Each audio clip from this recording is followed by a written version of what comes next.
Tia valente do Altíssimo, nesta manhã a nossa meditação está em Jó, capítulo 38. Vamos ler a partir do versículo 1, que diz assim: Depois disto, o Senhor, do meio de um redemoinho, respondeu a Jó: Quem é este que escurece os meus desígnios com palavras sem conhecimento? Cinde, pois, os lombos como homem, pois eu te perguntarei, e tu me farás saber. Onde estavas tu quando eu lançava os fundamentos da terra? Dize-mo, se tens entendimento. Quem lhe pôs as medidas, se é que o sabes, ou quem estendeu sobre ela o cordel? Sobre que estão fundadas as suas bases, ou quem lhe assentou a pedra angular, quando as estrelas da alva juntas alegremente cantavam e rejubilavam todos os filhos de Deus? Amém. Querido, todo este capítulo, Deus vai questionando Jó sobre as coisas que ele não tinha resposta, né? E eu vejo que é nesse momento aqui que o Senhor convence Jó da ignorância dele, de que ele realmente não sabe de nada, que por mais que ele pensa que sabe, ele não sabe nada. E assim não é só com Jó, conosco. Deus estava trabalhando de forma profunda na vida de Jó. E Deus também está trabalhando de forma profunda na sua vida.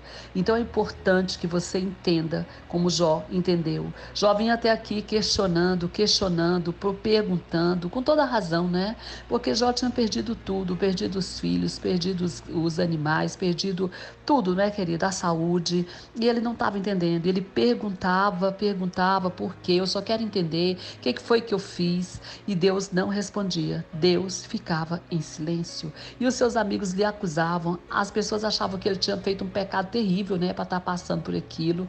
E é isso que acontece, né? Geralmente, quando um filho de Deus passa por uma tribulação muito grande, uma enfermidade ou algum problema, né, de escassez, o primeiro pensamento que vem da igreja ou dos amigos mais próximos é que esse filho de Deus está em pecado, né? E nem sempre ele está em pecado. Muitas vezes ele está na prova, que foi o caso de Jó, né? Deus estava provando a fé de Jó. Deus estava trabalhando de forma profunda no coração de Jó para que realmente, né, ele pudesse se tornar o que ele se tornou. Você vê que lá no capítulo 42 ele vai dizer isso, né? Ó Deus, eu não te conhecia, eu achei que te conhecia, mas eu só tinha ouvido falar do Senhor.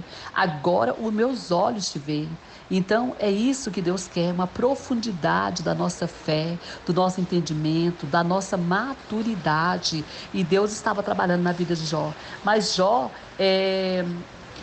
não entendia o que estava acontecendo. E às vezes a gente não entende o que está acontecendo. Pergunta e Deus não responde. Clama e Deus fica como se não tivesse nem aí, calado, né? Mas aqui de repente Deus começa a falar com Jó e começa a questionar e falar para ele: Jó, você sabe como foram feitas a terra? Você sabe como foi colocadas as estrelas lá no céu? Você sabe como tudo se fez? Você sabe? Foi perguntando e Jó foi pensando. E aí ele mesmo chegou a uma conclusão: eu não sei de nada. Só o Senhor sabe. Então, qual foi a conclusão maior que a gente poderia dizer que Jó chegou aqui? A conclusão de que Deus é soberano, grande, e que por mais que a gente queira entender os caminhos de Deus, os pensamentos de Deus, as atitudes de Deus, a gente não vai entender na profundidade, porque a nossa mente é humana. Então, pare de querer entender as coisas que Deus está fazendo, pare de questionar Deus, pare de ficar achando que Deus está sendo injusto para com você, do que está acontecendo, não deveria estar acontecendo. Você talvez esteja mesmo no meio de um redemoinho, como Jó esteve, no meio da tempestade, mas Deus estava ali com Jó, no meio da tempestade, no meio do redemoinho. Ele estava em silêncio, mas ele estava trabalhando.